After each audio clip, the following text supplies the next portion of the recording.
En gros, donc j'étais dans le marketing. J'ai fait une école de commerce comme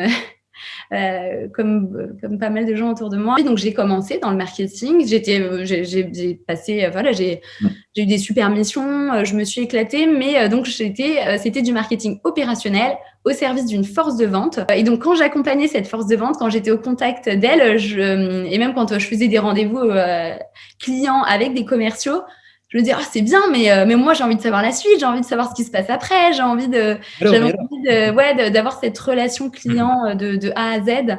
Et puis, auparavant, peut-être que ma famille m'avait dit, bah non, mais tu as fait des études. Moi, ma famille, mon papa notamment, n'a pas forcément fait d'études. Il me disait, mais Amandine, c'est dommage d'avoir un bac+5, d'avoir fait une école de commerce pour devenir commercial. Tu aurais pu le faire avec un autre parcours, quoi.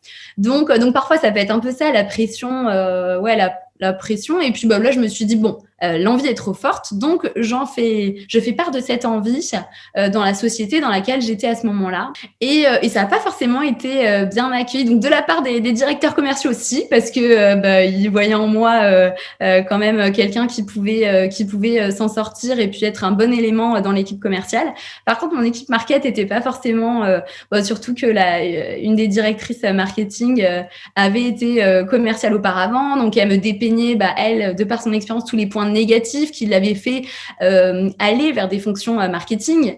Mais moi, je disais, oui, c'est bien, c'est ton expérience, mais moi, j'ai envie de faire ma propre expérience et d'en tirer mes propres conclusions. En fait, ce qui est triste, c'est qu'il y a aussi un peu des guerres d'ego. On perd un membre de l'équipe qui va dans une autre équipe, donc on n'a pas su la retenir. Donc, je pense on va dire que dans ces moments-là, peut-être que ces comportements peuvent s'intensifier. D'accord.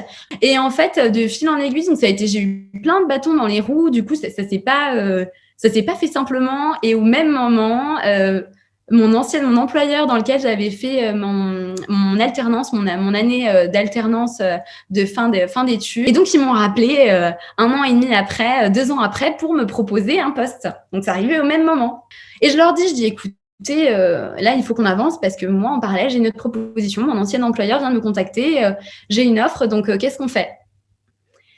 Et ça ne fait pas avancer les choses. Ils avaient mis les moyens pour me faire venir, donc j'ai dit oui. J'ai posé ma démission après avoir dit oui.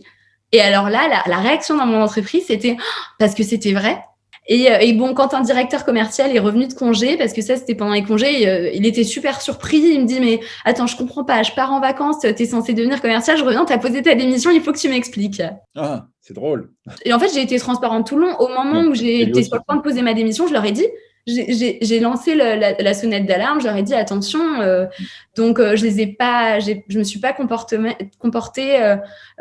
j'ai pas du tout, je les ai pas trahis, j'ai été honnête tout le long du processus, quoi. Donc non, j'étais complètement à l'aise pour lui raconter ce qui s'était passé. Et là, donc, il me dit, écoute, qu'est-ce qu'il faudrait pour que tu restes parmi nous, tu deviennes commercial. En allant vers cette opportunité dans l'autre entreprise, j'étais très contente de rejoindre une équipe fabuleuse, mais ça ne répondait pas à ce qui me faisait vraiment vibrer au fond de moi, comme quoi il faut s'écouter, parce que je me suis dit, j'y vais, donc maintenant j'ai posé ma démission, dans l'autre j'ai accepté, donc ça me mettait vraiment dans une situation inconfortable, mais je me suis dit, oui, mais à un moment donné, au fond de moi, de quoi j'ai envie, être commercial dans cette entreprise. Donc, on s'est mis d'accord. Là, tout de suite, on s'est mis d'accord très rapidement. Et pour l'anecdote, quand même, comme pour mon équipe, mes managers en place, j'avais posé ma démission, c'était terminé. On avait mon pot de départ qui était programmé. Et en fait, on s'est dit avec le directeur commercial, on s'est dit, non, mais on ne leur dit pas.